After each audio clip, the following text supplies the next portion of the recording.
Wait. Wait, where are you, man? Dude, I'll be there. Okay, I'm a little lost right now. I don't know where the set is. I don't know. Alright, get here soon. Do not start the review without me, okay? Okay, I'll see you, dude.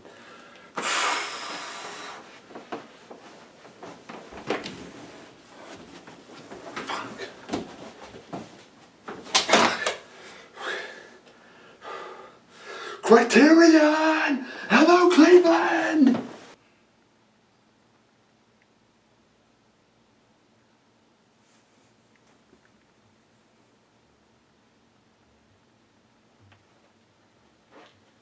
Oh, hey Joe, what's going on?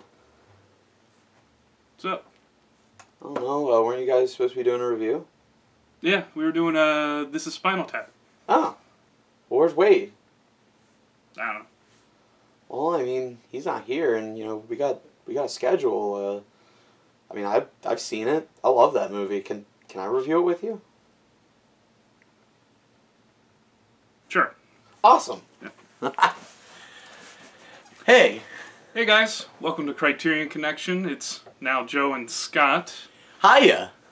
We're supposed to be doing This is Spinal Tap, and that's what we're gonna do because it's music month. Music month. Yeah, I almost said musical. I like the alliteration you guys do. Yeah. See, I don't know what's going on when they record. They hide me in the dark dungeon below Wade's basement. Yeah, I don't know what's going on. I don't know what the delay is. But we're just gonna get it done. So when he gets here, we can just scoot on through into the next thing. Right. So this is Spinal Tap. This is the quintessential, not just the quintessential mockumentary, but like the quintessential like rock movie. This is that movie that a lot of people, myself included, believe you cannot consider yourself a musician, a musical artist, if you've never seen this movie. I believe in an interview, Ozzy even said, like, you know, some of the stuff that happened in there, like, it was like, this, you know, this happened to him. Mm-hmm. And if it can happen to him, it can happen to anybody. Right. And that's one of the things I like about it, is, like, it's one of those movies that, like, you can relate to it as an average person with like the the drama between the characters, like what's going on. Mm-hmm. But then like once you're like but if you're like a musician, you can relate to all like the stuff potentially going wrong and then stuff that does go wrong, and it's just a very unique thing. So what's your thoughts on it? Because I know you and I have both seen it. What, like, when you first saw it, and like what did it mean to you? Because I know you're a musician. Yeah.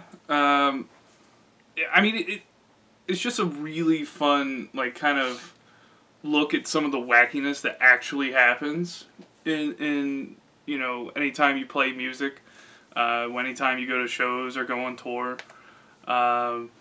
It's a real fun look at it, as opposed to the decline of Western civilization. Yeah.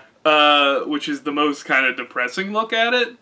But this one is really fun, and you follow this fairly mediocre, like, genre, like the trend following band. Yeah, that's probably one of the one things about this movie that gets lost on people, or they forget about, is the fact that they, throughout their entire tenure, they're always just doing what's popular. Yeah, and they have these kind of lackluster songs in the view of the public.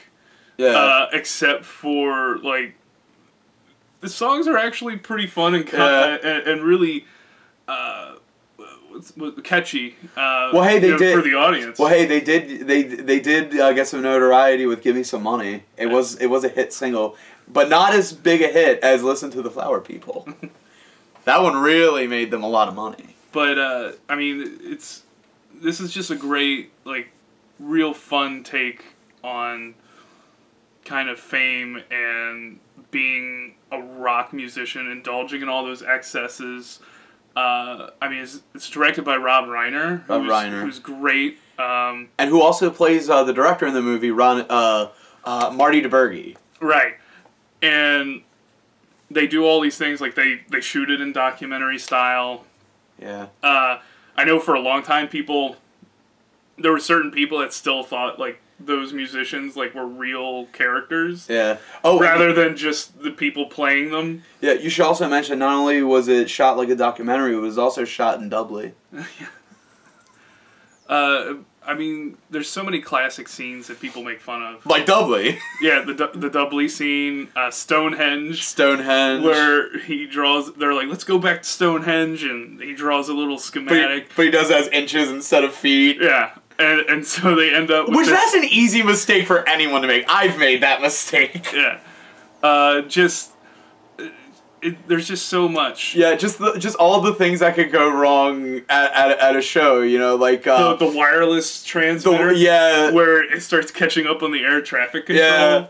Yeah. When they're doing the scene where they're on stage in the pods and like Derek Smalls, the bassist, he can't get out, and they're doing everything, like, I think they eventually, like, first they start hitting with the hair, I think eventually they use, like, a blowtorch, and that pops it open. And it pops it right at the end. Yeah, by the time he gets out, he has to go back in, so he tries to go back in, and it closes in on his arm, and he can't get back in. Yeah, but that's one thing we gotta talk about, is the writing is just so witty and clever. Yeah. And it's so natural that I can't believe that it's all scripted. It has to be a lot of improvisation. Yeah, especially there's one person who's, and it was a small role, but I have to believe it was ad-lib. No one could have written him that good. You're probably gonna be like, Scott, it's not that important, but I really thought Fred Willard in that scene where they're playing where's like a military ball or something. The base, the military base. I love him in that scene. Just because, like, I'm letting my hair get a little shaggy too. Yeah, actually, I gotta get a cut. I think he says something that's like, well, I mean, I don't know you per se, but like, I know the music, you know. I know kids like the or something like that. But no, he's just really funny. You talk about iconic. One scene that really strikes me as hilarious is the scene, and what's funny is I was listening to an interview not too long ago with Dee Snider, and he said this exact same thing happened. It's that scene in the movie where they're trying to get to the stage, and like they're walking everywhere they can, you know, rock and roll, and they're trying to figure out how to get to the stage. They find this guy who gives them the directions on how to go, and either they make a wrong turn or he gives shitty directions. I can never tell.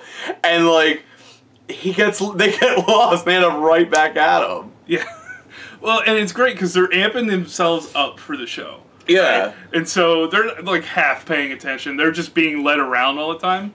That's kind of the story of this movie with them. They're just being led around all the time, and so they have no sense of direction. Yeah. And there's a lot of people that have really small roles that are really great. Billy Crystal's in it. Billy Crystal, yeah. Fran Drescher. Yeah, mine was money. Come on. Fran Drescher's great in it. Oh, too. Fran Drescher was hilarious. And there's a lot of like little small like sight gags too, like with the herps. The cold sores that kept moving on their face. Oh yeah, It's like, or like the scene where they say they're not going to release the album because they find the cover sexist. So what's wrong with being sexy? Yeah. Sexist. Yeah. God, I cannot remember the name of the actor, but the guy who plays Ian, their manager, is really funny, especially like when he's always like wielding that fucking cricket bat. And he just like, you see this guy, and it's just like, who finds mandolin strings in Austin, Texas at 5 in the morning? I do that. And yeah, it's just like, he's not like, he doesn't particularly have like the best lines, but like, he's just great. Like, I like the scene where he's asking about like his managing style and what he contributes to the band, and he's like, as he's talking, they show the clips of him like destroying shit with his cricket bat. Yeah. Like, I really love that. I love them arguing with them and trying to like convince them that the Black Album cover is a good idea. Or when they're in the Dudley scene where they're at the diner and they're talking, and David is telling them about the Zodiac idea, and just like airport, wasn't it? No. The airport was afterwards, like when Janine became the new manager. Oh, okay. And even Janine was really funny because she's kind of like the Yoko Ono of Spinal Tap. Mm-hmm. I think one of my favorite scenes is when they're practicing as she shows up for the first time in the place. And all of a sudden, you just hear, David, smell the glove is in. Hello, Janine. I just love that. Like, you just know these guys do not like her at all. Yeah. But yeah, no, like you said, the writing is really good. But the thing I like about it though is, while it's really good writing and it is a smart movie, it's not pretentious in the least. This is so accessible, and I think that's something that's lost nowadays of the smart comedy or the smart movie that's also accessible. Like, I've seen movies where, like, you watch the trailer and they make you think it is, but then you watch it and it's like, this is, like, just pretentious, like, preachy shit. And, like, here you put this movie on and it's, like, you know, somewhat of a cautionary tale of the excesses of rock and roll and the decadence and whatnot. But, like, and like I said, the writing is really smart and clever, but it doesn't beat you over the head with anything.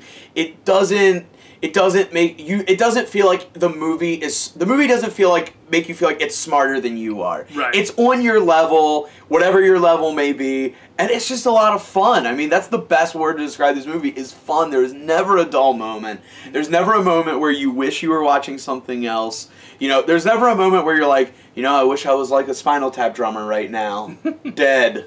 Disappeared. You know, disappeared. In the green smoke. The green glob. Yeah, it's like right on the drumstick. Well, we were performing, and there was like a light, and that was it. Well, no, on his drum stool there was a little green globule.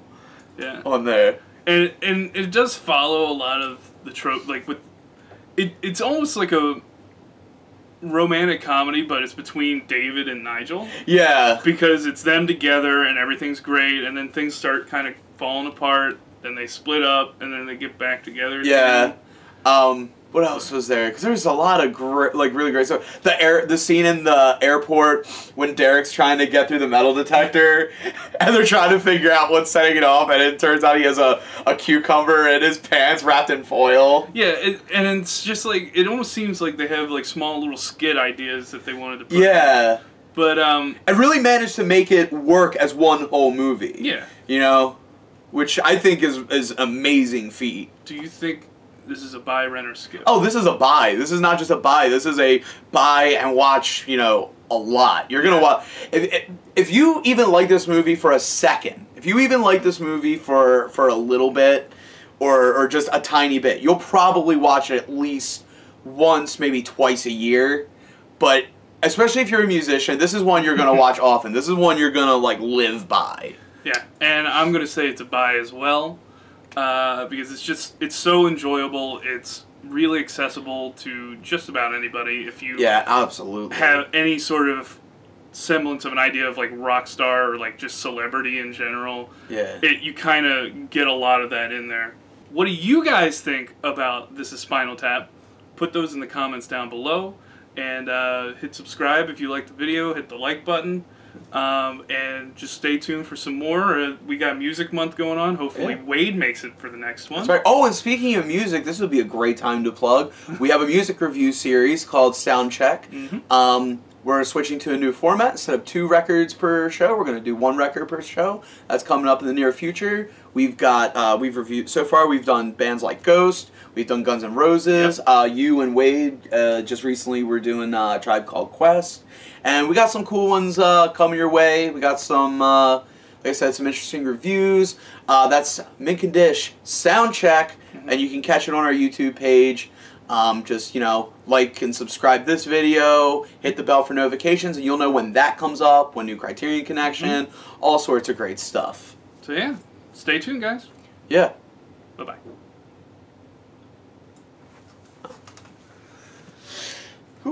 Thanks, man. Oh, no problem.